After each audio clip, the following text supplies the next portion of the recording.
Allez messieurs, dames, le poireau à 150 €. Quand Monsanto aura détruit l'alimentation dans votre assiette. Le score annoncé par le ministre de l'Intérieur est écrasant. 81,53% des voix pour le président sortant, Abdelaziz Bouteflika. 77 ans, 15 années au pouvoir. Le résultat désole de nombreux Algériens, surtout les plus jeunes. Ceux qui entourent le président vont le mettre dans un coin et vont faire ce qu'ils veulent de nous. Le 21 avril 1944, la France est encore en guerre. Le général de Gaulle signe l'ordonnance du Comité français de libération qui accorde le droit de vote aux femmes.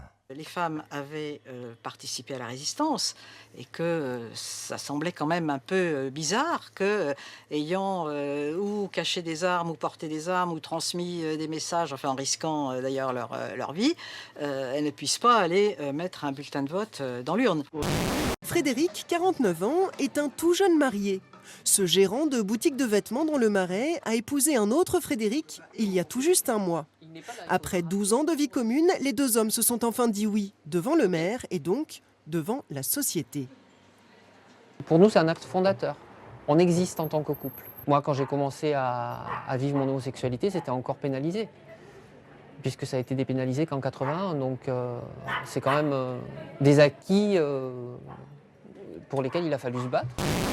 Je ne savais pas, encore une fois, les rumeurs, les doutes, les dénégations. Il y avait eu un accro quelques années auparavant à Washington, qui était devenu public. Et il y avait cette affaire. Tant que j'ai cru que c'était des affaires ponctuelles, on ne quitte pas un homme quand il est à terre et on ne quitte pas un homme là-dessus. La journaliste revient sur l'épisode douloureux du Sofitel et le comportement de Dominique Strauss-Kahn dans la chambre d'hôtel. Je pense que c'est infantile, je pense que c'est voilà, que c'est pas à la hauteur.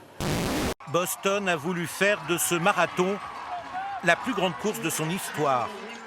Et ils sont 35 000 à s'élancer, presque 10 000 de plus que l'année dernière. Je cours pour montrer aux terroristes qu'ils ne peuvent pas gagner. J'ai vu une photo qui disait « Il faut que l'on reprenne notre ligne d'arrivée ». C'est ce que vont faire les 35 000 participants. Ils vont reprendre la ligne. Comme pour parfaire le scénario de la revanche, c'est un Américain qui franchit en vainqueur cette ligne d'arrivée que deux bombes avaient ensanglantée il y a un an. Après l'annonce du Premier ministre de rapprocher les régions, ces militants de la réunification recommencent à y croire et en appellent à un référendum. Moi, je suis non seulement pour un référendum, mais je déposerai des amendements à l'Assemblée nationale quand le texte viendra, c'est-à-dire à l'automne, pour qu'en même temps que les élections cantonales et régionales aient lieu en mars 2015, il puisse y avoir un référendum sur cette question. Décembre 1992, à Toulon, Hélène Renaud participe au plus grand casse de l'histoire de France. Un casse qui a changé sa vie et celle de tous ceux qui l'ont vécu. À la surprise générale, la mère de l'adolescent tué en 2007 par le condamné débarque devant la potence. Face à la foule, elle gifle le meurtrier en criant « Pardonnez-lui », puis dénoue la corde. La chaîne montre les images de magasins et de supermarchés pillés. Certains repartent dans la nuit avec des caddies remplis. Des banques ont été attaquées à l'explosif. En 2 jours, le taux d'homicide a aussi explosé, explique l'envoyé spécial. 39 personnes tuées. En uniforme noir, les policiers brésiliens interpellent plusieurs personnes. Des coups de feu éclatent. Au cours des affrontements, un jeune homme aurait été tué d'une balle en pleine tête. Moi, j'ai pu me cacher derrière un meuble. C'était la seule manière de se protéger des tirs.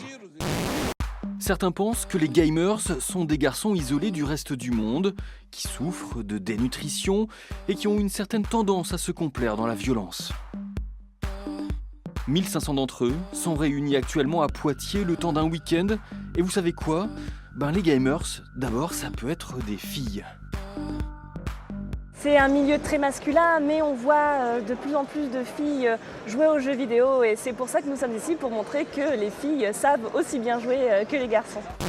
Le SOS est dessiné dans le sable en bas à gauche de l'image. C'est ainsi qu'un groupe de 5 naufragés a pu être récupéré par les sauveteurs sur un îlot isolé L'ancre de leur bateau avait cédé et il était parti à la dérive, les laissant seuls sur leur rocher. Et si le golf était un sport à risque? L'Espagnol Pablo Larrazabal peut en témoigner. En plein milieu d'une compétition, il est attaqué par un essaim de frelons.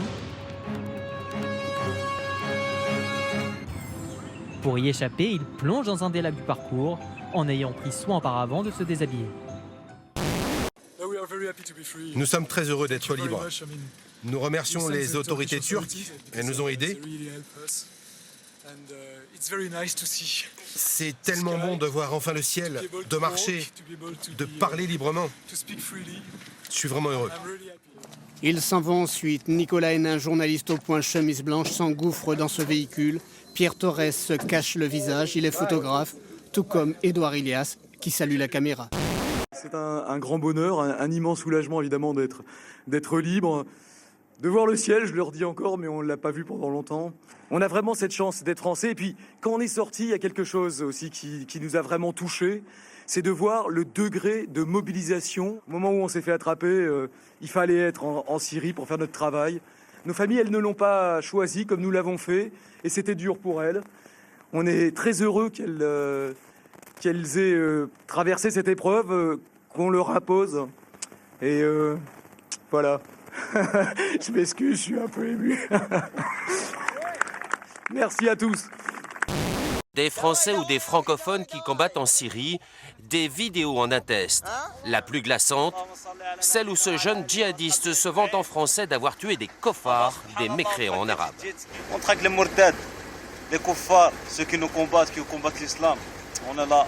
Tu peux filmer maintenant. À l'arrière, des corps, sans doute de combattants hostiles, sont tractés par le 4x4. Tire mon frère, tire, c'est koffar, tire. Les cendres de Gabriel Garcia Marquez est arrivé au Palais des Beaux-Arts de Mexico. Sa veuve, ses fils et des centaines d'admirateurs sont venus rendre hommage au prix Nobel de littérature décédé jeudi dernier.